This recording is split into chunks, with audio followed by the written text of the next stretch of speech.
One of the coolest things I've seen so far was on one of my med-surg surgery rotations is I've got to sit in a quadruple bypass surgery.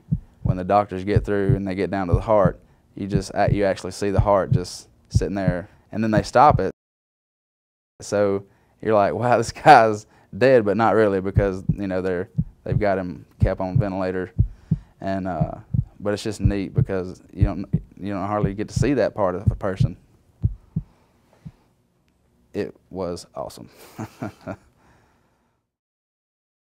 The nursing program, it makes you think in a different way than you would if you were in another major. You have all this information that you have to know, and then you have to take that information and put it to a certain scenario and figure out what to do and what the problem is.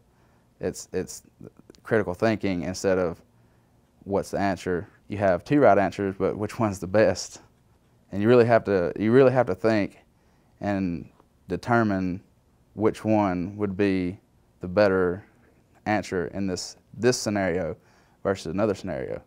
We get lots of hands-on time with our patients at the hospital. Not only in the hospital, but we come in the labs here, and we learn emergency situations on the mannequins and how to properly treat somebody without it being an actual person.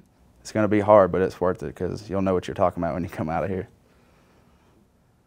I looked at going to some other nursing schools in the South, but none of them stood out like UNA did. UNA just has a better atmosphere. It's more welcoming, and the people are what makes it. The faculty and staff, they're really what makes this program great. The faculty to student ratio was very good, which makes it more of a personal experience.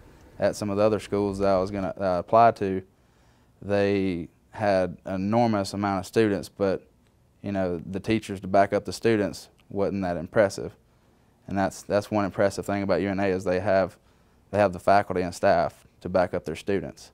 The nursing profession would definitely benefit from UNA graduating more nursing students, because there's a shortage of nurses now. I know when I applied for the program, there was over 200 students that applied, and only about 50 of those got in. So it is definitely a competitive career choice. If we were to accept more students, we would need more room, more space for the students. We'd need more faculty and staff to teach the students, and we'd need more technology and equipment to facilitate that many students, because right now we have just enough to keep up with what we got. And if we were to accept, just say, twice as many students, well, we'd need twice as many dummies to work on, and twice as many labs and twice as much technology to keep up with the program and how it grows.